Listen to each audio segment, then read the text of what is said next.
Samsung'ga $380 modeli, Panasonic'ni $650 modeli, kattaligiga yaxshi ahamiyat beringlar. 7Tech'ga o'zini $380 modeli, bu qimmat modeli, kattaligiga ahamiyat berasiz. Va men bu narxini men video davomida aytib o'taman sizlarga. Men buni gigant qarang kattaligini. Hozir sizga aynan shu konditsionerni video obzorini qilib beraman. Bunaqa narxga bunaqa konditsioner topa olmaysiz. Nima qilyapti 7Tech bilmayman, lekin video sizga foydali bo'ladi.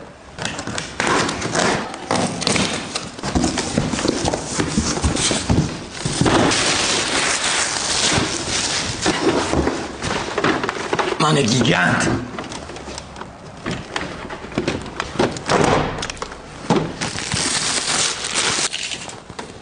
Feni 85 cm.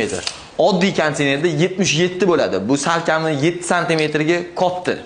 Motorni qarang, bu standart motor, bu ni standart motor. Aynan shu konditsioner motori kattaligini qaranglar. Endi funksiyalarga keladigan bo'lsak, ekonomikasi A3 Plus Full DC inverter 80% tokkiga ekonom qiladi. Ichida Wi-Fi bor, telefonga ulab qo'yishingiz bo'ladi. Plus teni bor, qalangina, qishi qahri tonida ham suv qilib bera oladi. Plus stabilizator ichida tok o'ynaganda ham kuyib qolmasdan 1 me'yorda ishlab bera oladi. Eng so'nggi 32 freon qo'yilgan va ichlari Golden Fin radiatorda anti-korroziyali ishlangan. Qisqasi konditsioner sifat kompaniya javob deyapti. Garantiyasi ham 10 yil motor uchun, 3 yil tekinga servisning garantiyasi ham bor. Eng asosiy narsasi buni narxida-da. Bunaqa sifatga bunaqa narx mumkin emas. Qanaqa qilishyapti bilmayman. Narxi $330. Tasavvur qilyapsizmi? Shunaqa katta fen, katta motor, original, ya'ni 10 yil garantiyali konditsioner $330 bo'lishi mumkin emas. Agar o'zingizga konditsionerni sifatini olaman deydigan bo'lsangiz, aynan shu modelni tavsiya qilaman.